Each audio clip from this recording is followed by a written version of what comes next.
The winter of 1407 arrived early in the Duchy of Ashworth, cloaking the stone walls of the great palace in a silence as heavy as the snow that fell without ceasing from a sky the color of iron. The cold crept through every corridor, beneath every door, into every chamber where fires burned low and servants moved like shadows against the flickering light.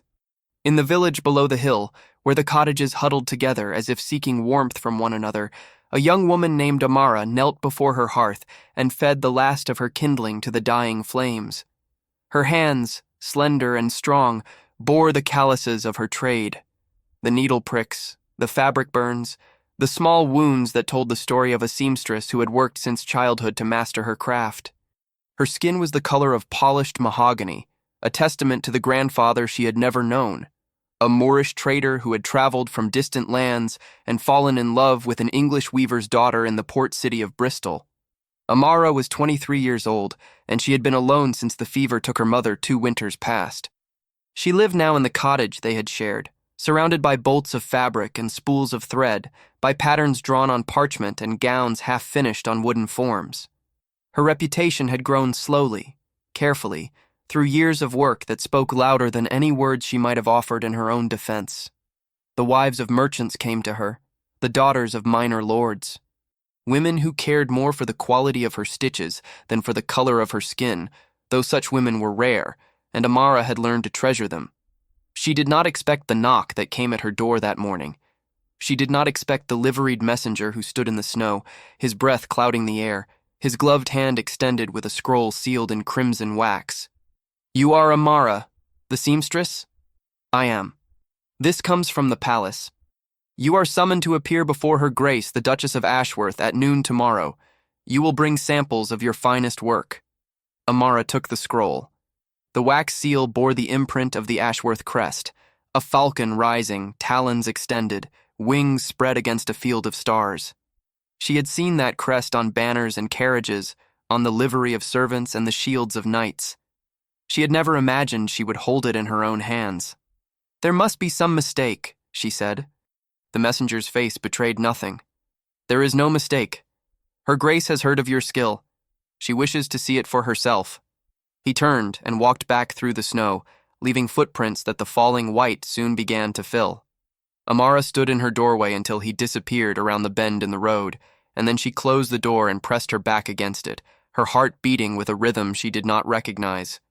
The Duchess of Ashworth. Lady Cecilia Ashworth, born Lady Cecilia Blackwood, daughter of the Earl of Thornfield, wife of the Duke of Ashworth for these past 5 years. Amara knew of her, as everyone in the duchy knew of her. She was beautiful, it was said, with hair the color of autumn leaves and eyes like chips of winter ice. She was proud. She was cruel. She was the kind of woman who collected enemies the way other women collected jewels, and who wielded her husband's power like a blade she had sharpened herself. And she had summoned Amara to the palace. Amara broke the seal and unrolled the parchment. The words were written in an elegant hand, the letters precise and cold. "You will present yourself at the palace at the hour of noon. You will bring your finest work. You will be prepared to demonstrate your skills before the assembled court. Her Grace wishes to see what manner of seamstress has been spoken of so highly in the village." There was no signature. There was no need for one. Amara read the words 3 times, searching for the threat that she knew was hidden somewhere in the space between the letters. She found it not in what was written, but in what was not. There was no mention of payment, no mention of a commission, no mention of what would happen if her work did not please. She knew, with the certainty that came from a lifetime of navigating a world that had never been designed for people who looked like her, that this summons was not an opportunity. It was a trap. And yet, she looked around her cottage, at the fabric she had collected over years of careful saving, at the gowns she had created that hung on their forms like sleeping ghosts. One of them caught the firelight and seemed to shimmer, a gown of deep blue velvet, embroidered with silver thread in a pattern of stars and crescent moons. She had made it for no one, for herself, for the joy of creation. It was the finest thing she had ever made. She could refuse the summons. She could claim illness, or flee to another village, or simply not appear. But she knew what happened to those who refused the commands of the nobility. Her cottage would be taken, her livelihood destroyed. Her name blackened throughout the duchy until no one would dare to hire her. She had no choice. She had never had a choice. Amara folded the parchment and placed it on her table. Then she turned to the blue gown and began to prepare it for the journey to the palace. The road to Ashworth Palace wound through frozen fields and bare forests, past villages where smoke rose from chimneys and children's laughter echoed across the snow. Amara walked alone, her finest gowns wrapped in linen and carried on her back, her breath forming clouds that dissipated into the cold morning air. She had left before dawn, wanting to arrive with time to spare, wanting to compose herself before she faced whatever awaited her within those stone walls. The palace revealed itself gradually, emerging from the winter landscape like a creature rising from sleep. First the towers, dark against the gray sky. Then the walls, thick and ancient, built by hands that had turned to dust centuries before Amara was born. Then the gates, iron and oak, standing open to admit the carts and horses and travelers who came and went on the business of the duchy. Amara paused at the base of the hill and looked up at the palace. She had seen it before, from a distance, but never like this. Never as someone who would walk through those gates and stand in those halls and face the judgment of those who lived within. She thought of her mother, who had taught her to sew, who had told her that her hands could create beauty that would outlast prejudice, that would speak louder than hatred, that would open doors that seemed forever closed. She thought of her grandmother, who had survived things that Amara could not imagine, who had passed down stories of distant lands and ancient crafts, who had believed that excellence was a form of resistance. She adjusted the bundle on her back and began to climb the hill. The great hall of Ashworth Palace was vast enough to swallow Amara's cottage whole and still have room for a dozen more. Tapestries hung from the walls, depicting scenes of hunts and battles and courtly love. Fires burned in hearths large enough to roast an ox. Candles flickered in iron chandeliers that hung from the vaulted ceiling like constellations brought indoors. And everywhere, there were people. Lords and ladies in their finery, knights in polished armor, servants moving through the crowd with platters of food and pitchers of wine, musicians playing softly in a corner, hounds sleeping near the fires, children chasing each other between the tables. And at the far end of the hall, seated on a raised dais beneath a canopy of crimson velvet, was the Duchess of Ashworth. She was everything the stories had said, and more. Her hair, unbound, cascaded over her shoulders like a river of copper and gold. Her gown was emerald silk, embroidered with patterns so intricate that Amara's trained eye could not help but admire the craftsmanship, even as her heart filled with dread. Her face was beautiful, high cheekbones, full lips, a nose that might have been carved by a sculptor, but her eyes were cold. Cold and calculating and fixed now upon Amara, with an expression that could have frozen the fires in the hearths. "So," the Duchess said, her voice carrying easily across the hall, silencing conversation, drawing every eye to the small figure standing alone in the doorway. "This is the seamstress I have heard so much about. The Moorish girl who thinks she can dress the ladies of Ashworth." Amara felt the weight of 100 gazes pressing down upon her. She heard the whispers, saw the smirks, understood in that moment exactly why she had been summoned. Not for her skill, not for her work, but for this, to be displayed before the court like a curiosity, to be mocked and diminished, to be put in her place. She thought of her mother. She thought of her grandmother. She thought of all the women who had come before her, who had survived worse than this, who had found ways to carry their dignity through darkness. And she lifted her chin and walked forward. "Your Grace," she said, her voice steady, her accent the careful English her mother had taught her. "I am honored by your summons. I have brought my work, as you commanded." The Duchess's lips curved into a smile that held no warmth. How delightful, and so well spoken. One might almost forget where you come from. She gestured to the crowd. "Come, everyone. Come see what our village seamstress has brought to show us. I am certain it will be most entertaining." The courtiers gathered, forming a ring around Amara as she set down her bundle and began to unwrap the linen. She could feel their eyes on her, could hear their whispered comments, could sense their anticipation of her humiliation. But her hands did not tremble as she lifted the first gown, a creation of ivory silk, embroidered with roses so realistic they seemed to bloom before the viewer's eyes. A murmur ran through the crowd. The Duchess's smile flickered just for an instant. Amara lifted the second gown, a deep crimson velvet cut in the French style, with sleeves that draped like wings, and a bodice that would have made any woman look like a queen. The murmur grew louder. The Duchess's eyes narrowed. And then Amara lifted the blue gown, the gown of midnight velvet and silver stars, the gown she had made for no one, for herself, for the pure joy of creation. The hall fell silent. The gown caught the candlelight and seemed to glow with its own inner radiance. The silver embroidery sparkled like actual stars, the pattern so intricate, so perfect that it appeared not to have been sewn but to have grown naturally from the fabric itself. The cut was masterful, the proportions exact, the whole effect one of such breathtaking beauty that for a long moment no one spoke. And then, from somewhere in the crowd, a voice said, "I have never seen anything so beautiful." It was a man's voice, deep and quiet, but carrying clearly in the silence. Amara looked up and saw him standing at the edge of the ring of courtiers, a tall man in simple dark clothing, his face angular and serious, his eyes the color of storm clouds. He was looking at her work, but not the way the others were looking. He was looking at it the way she looked at it, with understanding, with appreciation, with recognition of what it had taken to create such a thing. The Duchess rose from her chair. "Lord Ashworth, how kind of you to join us. We were just examining the work of this seamstress from the village." Lord Ashworth, the Duke himself. Amara had heard of him too, the quiet lord who let his wife rule the court while he concerned himself with the affairs of the duchy.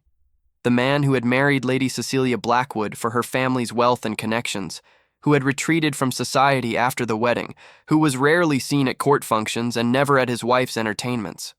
Until now. "I can see that," he said, his eyes still on the blue gown. "And I find myself in agreement with my initial assessment. This is extraordinary work. The craftsmanship is flawless. The design is unlike anything I have seen, even in the courts of France and Italy."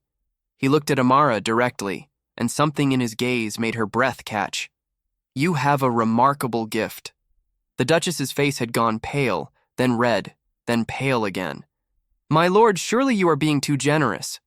It is merely the finest needlework in this hall," the Duke said, his voice still quiet, but now edged with something that silenced his wife mid-sentence. "And I would be interested to know who has been teaching the ladies of this court, if they cannot recognize mastery when it stands before them." The silence that followed was different from the silence that had preceded it.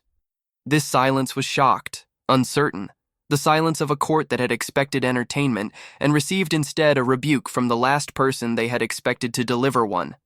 The Duke turned to Amara. "What is your name?" "Amara, my lord. Amara Cole." "Amara?"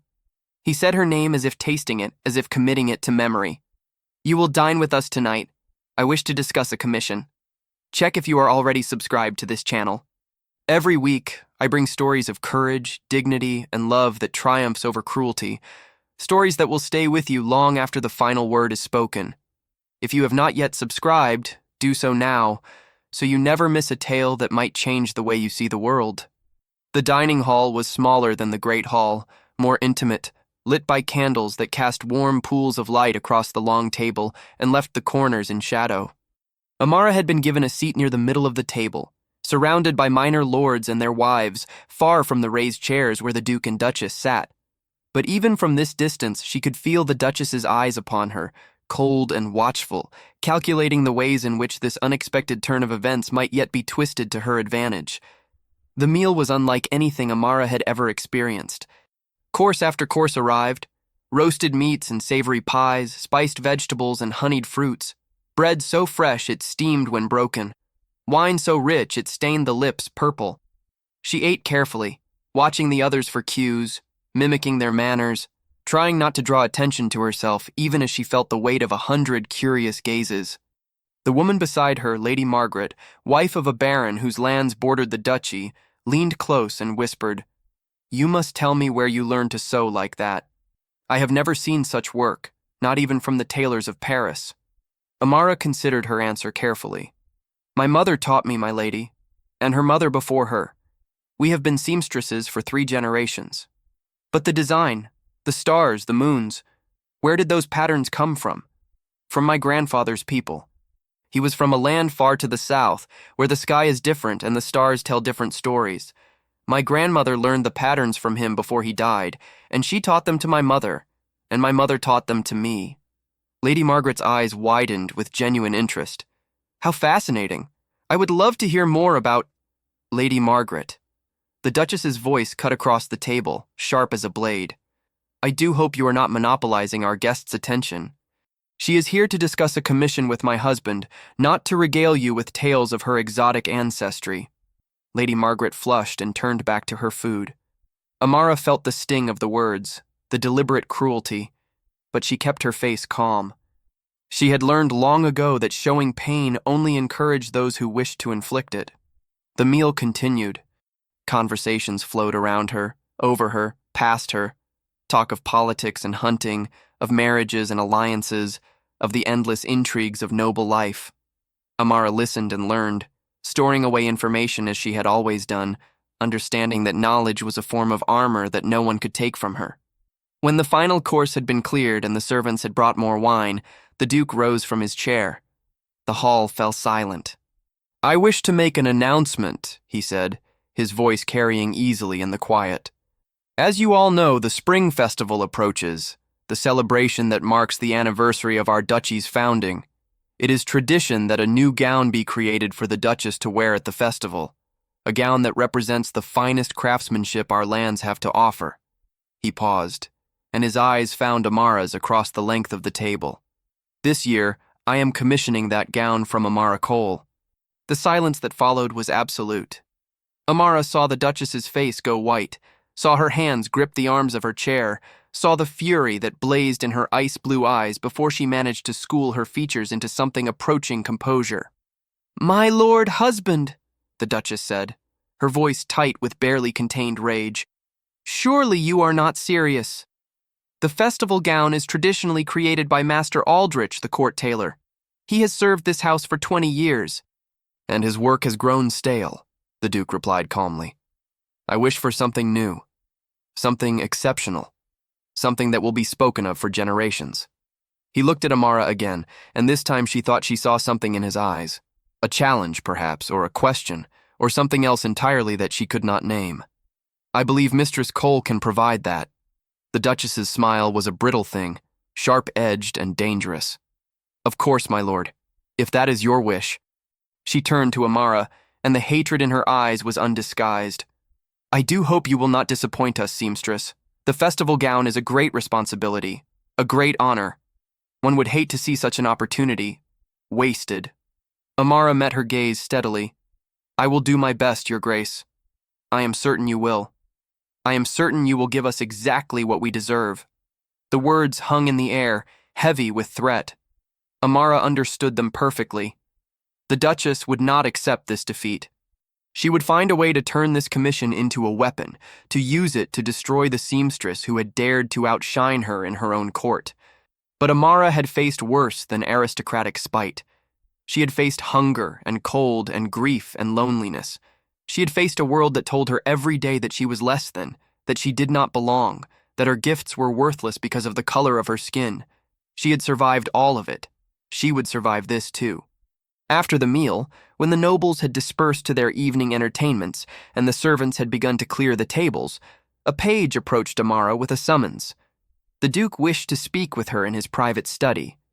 She followed the page through corridors she had never imagined walking, past portraits of ancestors who stared down at her with painted eyes, past suits of armor that stood like silent sentinels, past tapestries that told stories of wars and weddings and long-dead kings.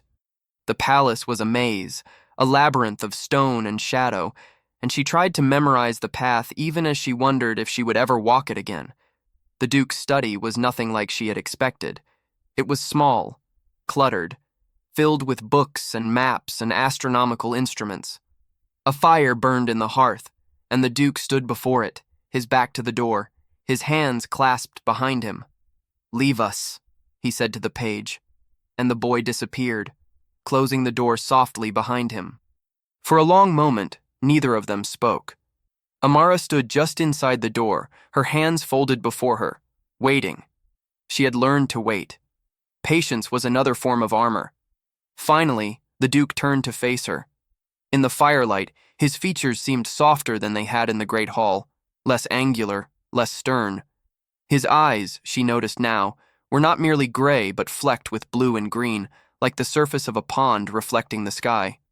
"You are wondering why I did this," he said. It was not a question. "Yes, my lord. My wife intended to humiliate you tonight. She invited you to the palace so that she could display you before the court, mock your work, and send you back to the village in shame. She has done this before, to others who dared to rise above their station. It amuses her." Amara said nothing. She had suspected as much. "But then I saw your work." The Duke took a step toward her, and something in his expression shifted, something that looked almost like wonder. "And I realized that my wife had made a grave miscalculation. She had brought true artistry into this palace, expecting to find something to ridicule, and instead she revealed her own limitations, her own inability to recognize beauty when it stands before her. My lord is very kind. I am not kind." His voice was sharp, almost harsh. "I am practical. I have watched my wife turn this court into a theater of cruelty for 5 years.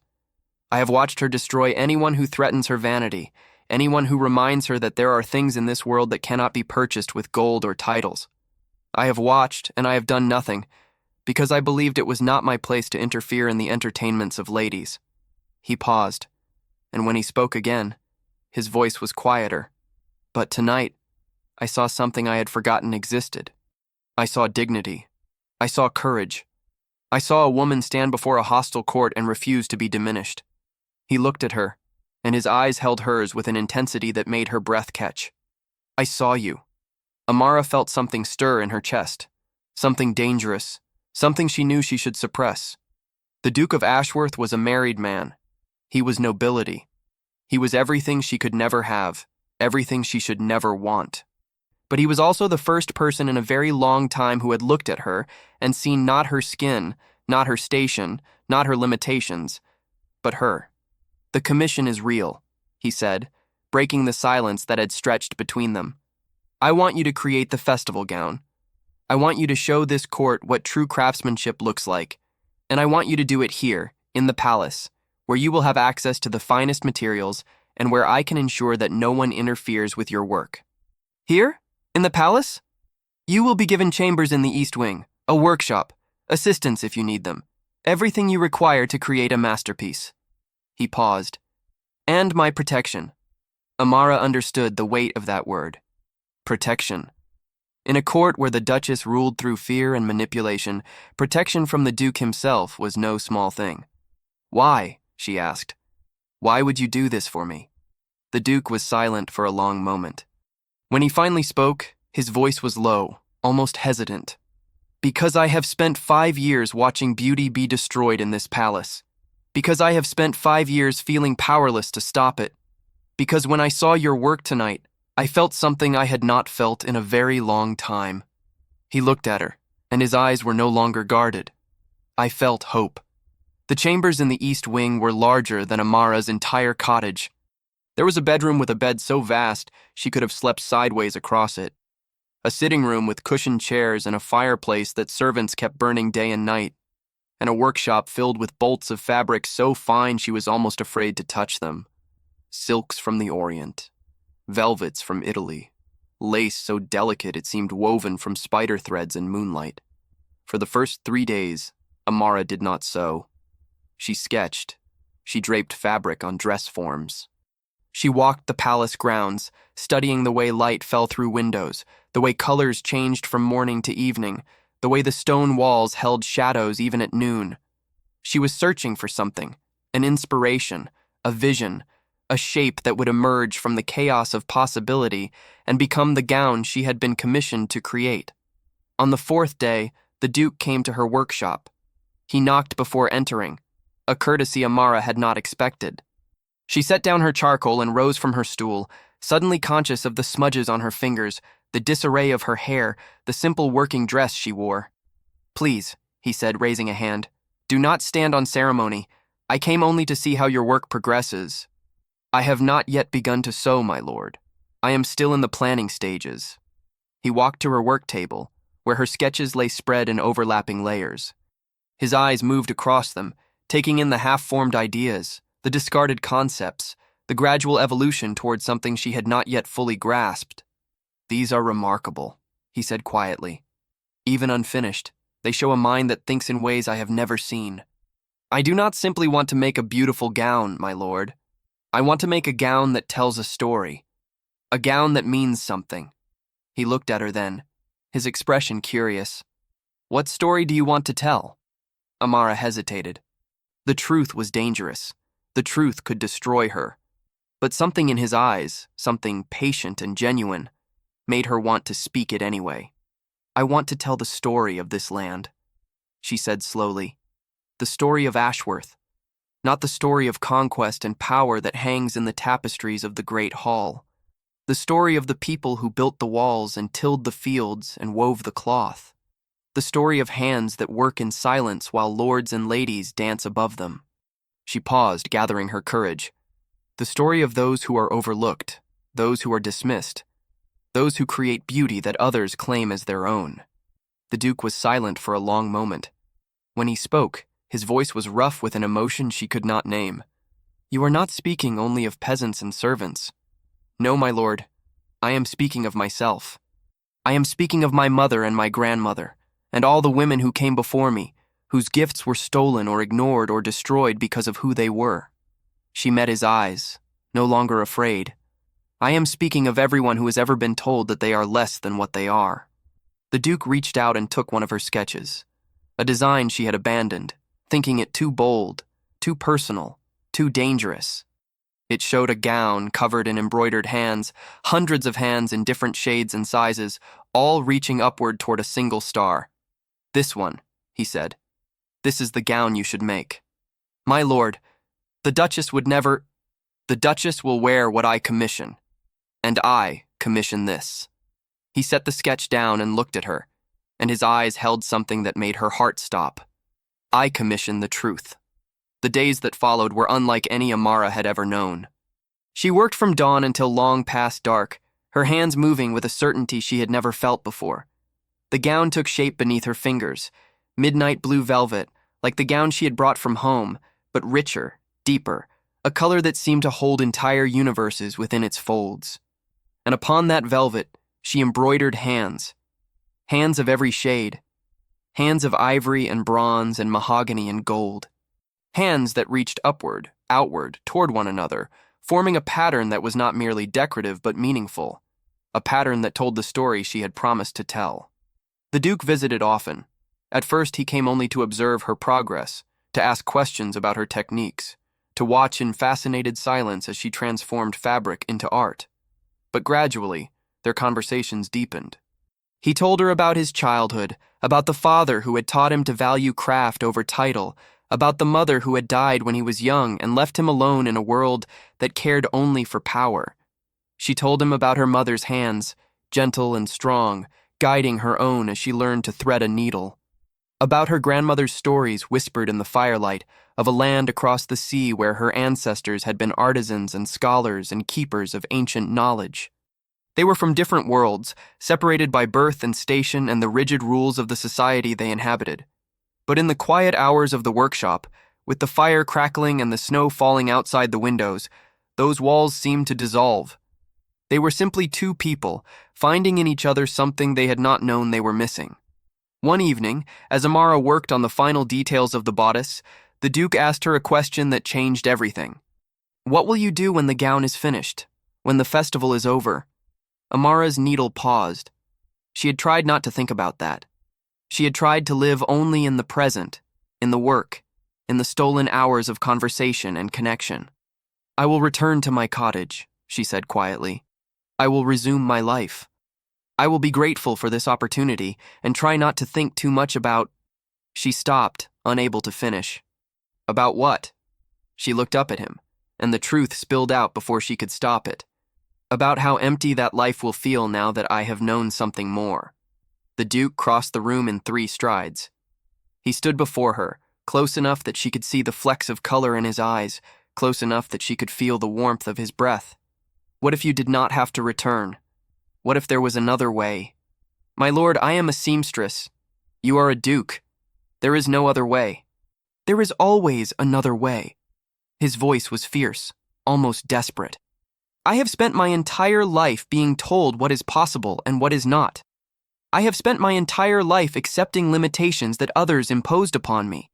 But you have shown me that limitations are lies we tell ourselves to avoid the pain of wanting what we cannot have. He reached out and took her hand, the hand that had created such beauty, the hand that bore the marks of her trade, the hand that trembled now in his grasp. I want you to stay, he said, not as a seamstress, not as a servant, as someone who matters to me, as someone I cannot imagine my life without. Amara felt tears burning in her eyes. You are married. To a woman who despises me, to a marriage that was a transaction, not a union, to a life that has been empty for so long I had forgotten what fullness felt like. He lifted her hand to his lips and pressed a kiss to her palm. Until you. If this story has touched your heart, pause now and leave a comment with these words. True love sees no barriers. Let me know that you believe, as I do, that love can triumph over prejudice, over station, over all the walls that the world builds between human hearts.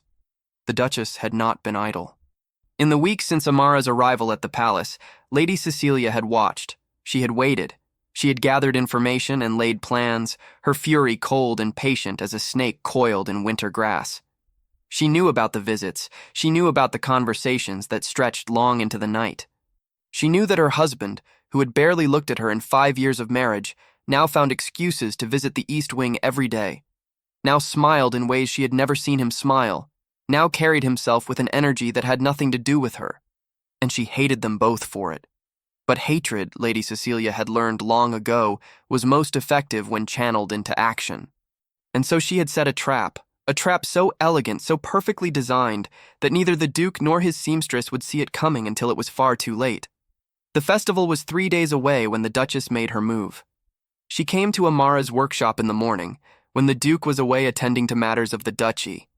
She came alone, without servants or witnesses, her smile as cold as the frost on the windows. I wished to see the gown, she said, her voice pleasant, her eyes sharp, to ensure that it meets my standards. Amara gestured to the dress form where the gown hung, nearly complete. The embroidered hands seemed to move in the candlelight, reaching, grasping, yearning toward the single silver star at the bodice. The Duchess circled the gown slowly, her expression unreadable. It is unusual, she said at last. Not at all what I expected. I hope it pleases your grace. Oh, it will please someone, I am certain. The Duchess stopped her circling and faced Amara directly. Tell me, seamstress, do you know what happens to women who forget their place? Amara met her gaze without flinching. I know what happens to women who are not allowed to have a place at all.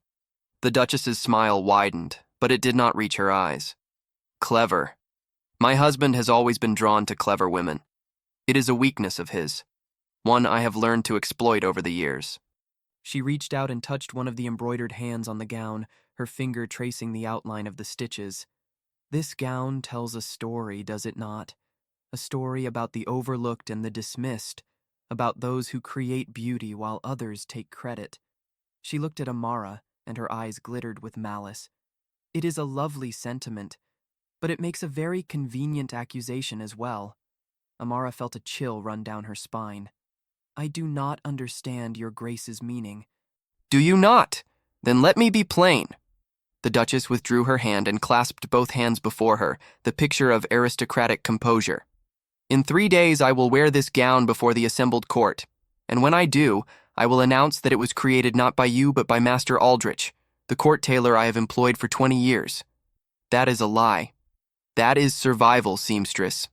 My survival. You see, I cannot allow my husband to continue his fascination with you. I cannot allow the court to see that a common woman, a woman of your heritage, has outshone me in my own home. The humiliation would be unbearable.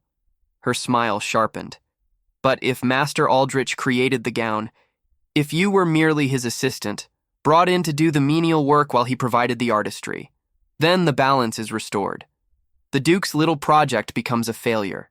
You become nothing. And I remain exactly where I belong. Amara's hands trembled, but her voice was steady. The Duke will know the truth. The Duke will know what I tell him. And what I will tell him is that you have been stealing from the palace stores, that you have been meeting with men in the village, that you have been spreading lies about me to anyone who will listen. The Duchess tilted her head, studying Amara like a cat studying a trapped mouse. His word against mine, Seamstress. Whose do you think the court will believe? For a long moment, Amara could not speak. The trap was elegant, as she had known it would be. The Duchess had years of experience manipulating the court, shaping narratives, destroying those who threatened her. What chance did a seamstress from the village have against such power? But then she thought of the gown, of the hands reaching upward, of the story she had promised to tell, and she realized that she had one weapon the Duchess had not counted on: the truth. I understand, Your Grace, she said quietly. You have made your position very clear. The Duchess smiled, satisfied. I knew you would see reason. You may finish the gown. I would not want to disappoint the court with inferior craftsmanship, but after the festival, you will leave this palace and never return. And if you speak a word of this conversation to anyone, I will destroy you so completely that even your memory will be erased. She turned and swept from the room, her emerald skirts rustling against the stone floor. Amara stood alone in the silence, her heart pounding, her mind racing. She had 3 days. 3 days to find a way to defeat a Duchess. She picked up her needle and returned to work. That evening, Amara did something she had never done before. She went to the Duke. She found him in his study, surrounded by maps and ledgers, his brow furrowed in concentration. When she entered, he looked up, and his expression transformed, the worry dissolving into something warm and open and vulnerable. Amara, I was hoping you would come. I need to tell you something, my lord. Something that may change everything. She told him. All of it. The Duchess's visit, the threat, the plan to steal credit for her work and destroy her reputation. She held nothing back, not even the things she had planned to keep secret forever. The depth of her feelings for him, the impossibility of their situation, the fear that had kept her silent for too long. When she finished, the Duke was silent for a long moment. His face had gone pale, then flushed, then pale again. She has gone too far this time, he said at last, his voice low and dangerous. I have tolerated her cruelties for years because I believed they were not my concern. But this is not cruelty. This is destruction, and I will not allow it. What can you do? She is your wife. The court believes her. The court believes what it is told.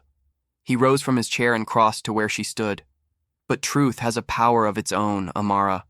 You taught me that. Your work taught me that. He took her hands in his. At the festival before the entire court, I will tell them who created this gown. I will tell them your story. And I will make certain that no one can ever take credit for your gifts again. But the Duchess will face the consequences of her actions.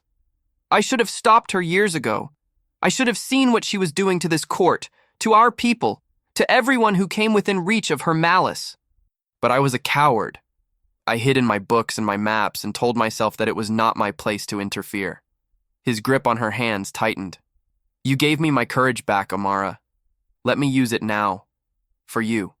For us. Amara felt tears streaming down her face.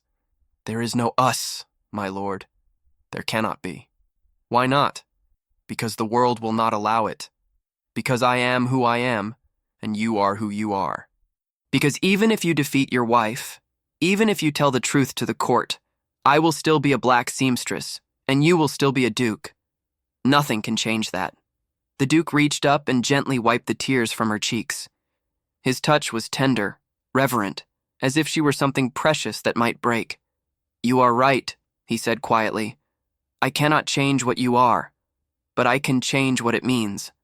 I can show this court, this duchy, this entire kingdom, that worth is not determined by birth or blood or the color of one's skin. I can build a world where your gifts are celebrated, not stolen.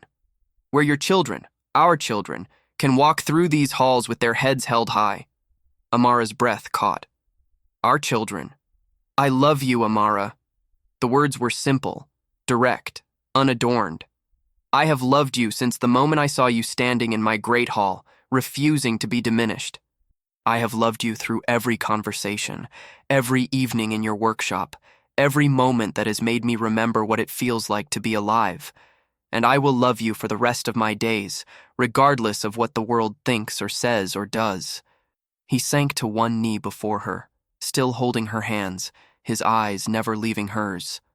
"I cannot offer you a conventional life. I cannot promise that the path ahead will be easy, but I can promise you this. I will stand beside you. I will protect you.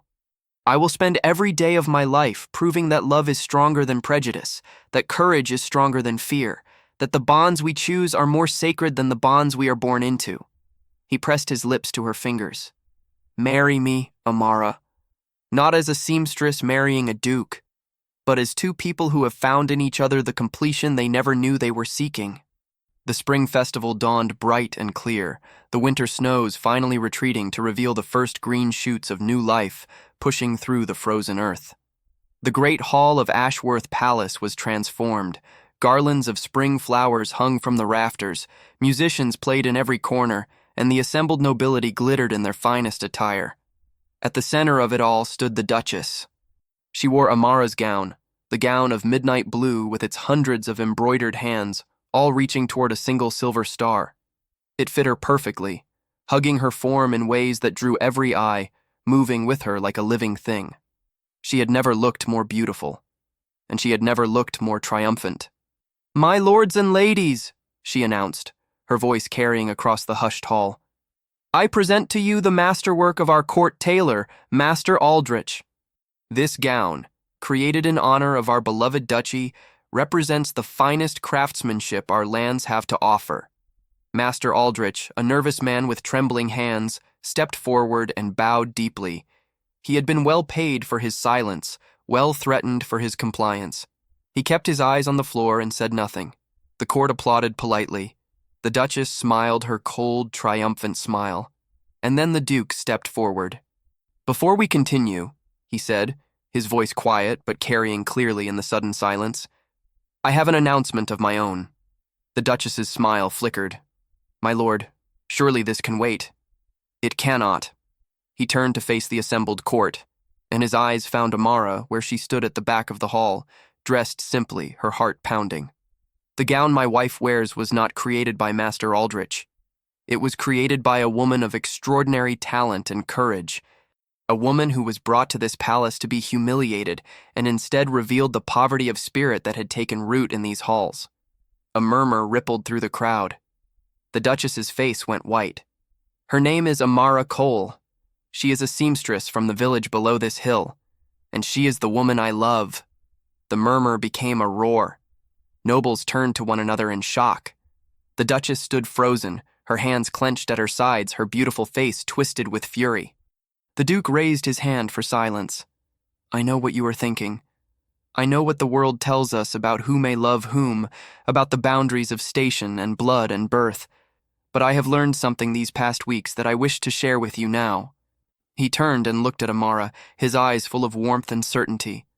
"The hands that created this gown, the hundreds of hands embroidered on this silk, represent all of us.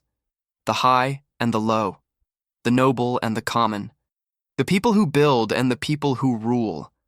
We are all reaching toward the same star. We are all seeking the same light." He walked through the crowd, which parted before him like water before a ship, until he stood before Amara. "I have asked this woman to be my wife, and she has done me the honor of accepting." For a moment, the hall was absolutely silent. And then, from somewhere in the crowd, a single pair of hands began to clap. Lady Margaret, the Baron's wife. Others joined her, and soon the hall was filled with applause, hesitant at first, then growing, swelling, becoming something that felt almost like celebration. Not everyone clapped. The Duchess stood rigid, surrounded by a small group of her loyalists, her face a mask of hatred. But even she could see that the tide had turned. Even she could feel the shift in the room, the recognition that something had changed, that the old rules no longer held. The Duke took Amara's hand and raised it to his lips. "Welcome home," he said softly. "Welcome to the beginning of everything." The months that followed were not easy. There were those who refused to accept the Duke's choice, who whispered in corners and plotted in shadows, who could not imagine a world where a black seamstress could become a duchess. The Duchess Cecilia retreated to her family's estates, her power broken, her reputation in tatters, not because of her cruelty, which the court had long tolerated, but because she had been exposed as a liar and a thief. But for every enemy, there were allies. Lady Margaret became a frequent visitor to the palace, bringing with her other noble women who were curious, then impressed, then devoted to the new Duchess. Merchants and craftspeople from the village found themselves welcomed at court, their skills celebrated rather than exploited. The palace itself seemed to change, to brighten, as if it had been holding its breath for years and could finally exhale. Amara continued to sew. She established a workshop in the palace where young women of all backgrounds could learn the trade, where talent was the only criterion for admission, where the old barriers of birth and blood and skin were slowly, carefully dismantled. Her gowns became famous throughout the kingdom, not just for their beauty, but for the stories they told, the hands that created them, the values they represented. And the Duke, her husband, her partner, her love, stood beside her through all of it. He reformed the laws of the duchy to protect artisans and craftspeople. He established schools for the children of the poor. He built a world where merit could triumph over privilege, where love could triumph over hatred, where the reaching hands on that midnight gown were not just a symbol, but a promise. One spring morning, a year after the festival that had changed everything, Amara stood at the window of her chambers and watched the sun rise over the duchy. In her arms, she held her newborn daughter, a child with her father's gray-blue eyes and her mother's mahogany skin, a child who would grow up in a world very different from the one either of her parents had known. The Duke came to stand beside her, wrapping his arms around them both. "What are you thinking?" he asked softly.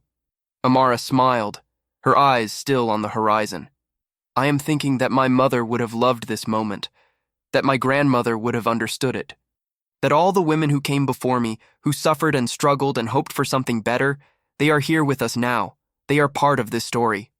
She turned to face him, her daughter between them, the morning light gilding them all in gold. "I am thinking that the Duchess who tried to humiliate me gave me the greatest gift of my life. She brought me to this palace. She brought me to you. She thought she was destroying me, and instead she set me free." The Duke pressed a kiss to her forehead, then to their daughter's downy head. "She brought you home," he said, "and nothing in this world will ever take you away." Epilogue.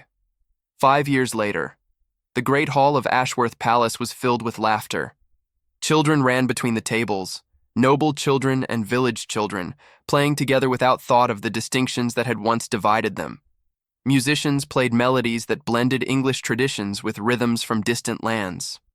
And on the walls, beside the ancient tapestries of hunts and battles, hung new artwork. Portraits of ordinary people, their faces rendered with dignity and love, their hands, always their hands, lifted toward the light. Amara, Duchess of Ashworth, stood at the center of it all, her daughter on one hip, her free hand clasped in her husband's. She wore a gown of her own creation, not midnight blue this time, but the gold of sunrise, embroidered with hundreds of small stars, each one representing a child who had passed through her workshop, a life that had been changed, a future that had been opened. The Duke leaned close and whispered in her ear, "Happy anniversary, my love. 5 years since the festival. 5 years since she had stood in this very hall as a seamstress summoned to be humiliated. 5 years of struggle and triumph, of enemies defeated and allies gained, of a world slowly, painfully, beautifully transformed." She looked around the hall at the faces of those who had become her family, Lady Margaret and her children, the craftspeople from the village, the students from her workshop, all gathered together in celebration. She looked at her daughter, who would grow up knowing that her worth was measured not by her birth, but by her heart. She looked at her husband, whose love had never wavered, whose courage had matched her own, whose partnership had made all of this possible. And she smiled. "It backfired," she said softly. "What did?" "Everything. The Duchess's cruelty, the world's prejudice, every wall that was built to keep people like me out."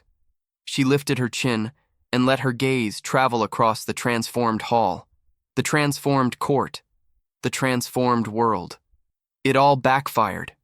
Because hatred always does in the end. Because the walls we build to keep others down eventually become the prisons that trap us. Because love, true love, stubborn love, love that refuses to be diminished, always finds a way through.